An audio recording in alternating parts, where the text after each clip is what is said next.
کیسے ہی ہے. اچھا علی بھائی، یہ تراویح کے معاملے میں سنی شیعہ اختلافات کیا سیدنا عمر کی وجہ سے؟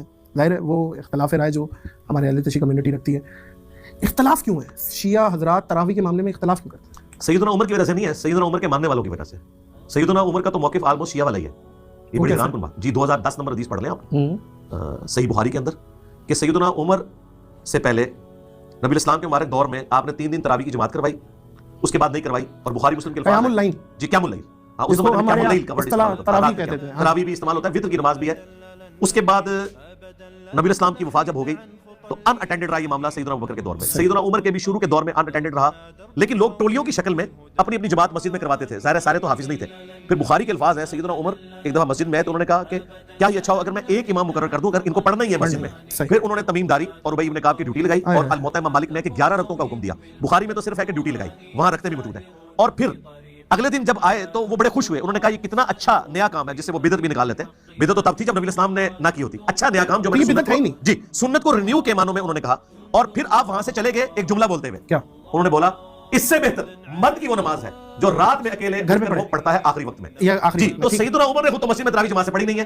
سیدنا عمر کبھی بھی اس سنت کو اس طریقے سے جاری نہیں کر سکتے تھے جسے نبی الاسلام نے اس طریقے سے مشروع نہیں فرمایا. یہ حضرت عمر کے ماننے والوں نے حضرت عمر کو بھی بدنام کروایا، ان پہ جھوٹ باندھ کے کہ جی انہوں نے یہ شروع کروائی تھی تو ہم نے یہ کرنی. انہوں نے شروع کروائی تھی ان لوگوں کے لیے جنہیں قرآن نہیں آتا وہ پڑھیں. انہوں نے کہا پرائورٹی ہے اپنے گھر میں پڑھو، اور اس کو سپورٹیو حدیث ہے بخاری مسلم میں. نبی الاسلام نے فرمایا کہ مرد کی فرض کے بعد سب سے افضل نماز وہ ہے جو گھر میں پڑھتا ہے نفلی. ایک اور حدیث ہے بخاری اور مسلم میں، مرد جو فرض نماز کے علاوہ نماز نفلی نماز اپنے گھر میں پڑھتا ہے اس کی وہ نماز مسجد نبوی میں نماز پڑھنے سے افضل ہے. یہ بخاری مسلم کے الفاظ ہیں. اور ایک اور حدیث بخاری مسلم میں کہ نبی الاسلام نے فرمایا مردوں سے کہ گھروں کو قبرستان نہ بناؤ، اپنی نماز کا کچھ حصہ گھر میں پڑھا کرو، اس سے برکت ہوتی ہے. یہ 3 حدیثیں ہیں، تینوں متفق علیہ ہیں جو میں نے آپ کو بتائی ہیں. تو یہ حضرت عمر کے ساتھ جو کچھ ہوا، ان کی جو بدنامی کروائی، یہ حضرت عمر کے ماننے والوں نے کروائی.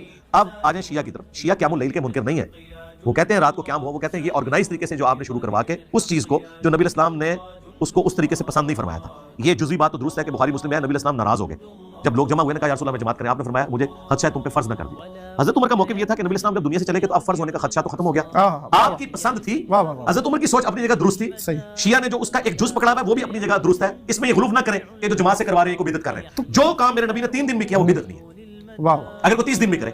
کئی اعمال نبی الاسلام نے ایک دفعہ کیے ہیں. صحابہ کرام نے مثلا ابو داؤد میں حدیث ہے کہ ایک صحابی تھے، انہوں نے نبی الاسلام کو اس حال میں دیکھا کہ بٹن کھلے ہوئے تھے، انہوں نے پوری زندگی میں بٹن نہیں لگائے. انہوں نے ایک ادا دیکھی اس کو اڈاپٹ کیا. تو یہ کہنا کہ یہ حضرت عمر نے کوئی بدعت تو تب تھی جب نبی الاسلام نے تراویح جماعت سے پڑھائی نہ ہوتی. ہاں ان معنوں میں کہ 3 دن پڑھائی، 27 دن گھر کی ترغیب دلائی، یا بعد میں ایک دفعہ ملتا ہے آخری عشرے میں قیام کروایا، یہ اپنی جگہ درست ہے. میں پریکٹیکلی یہ سمجھتا ہوں کہ آج عموماً لوگوں کو قرآن اتنا نہیں آتا. بہتر یہ ہے کہ جہاں اچھی قرات ہو مسجد میں تراویح ادا کریں، اسمارٹ فون اپنے ہاتھ میں رکھیں، ترجمہ پینل میں کھولیں تاکہ آپ قرآن کو ایک دفعہ ریویو کر لیں سال میں.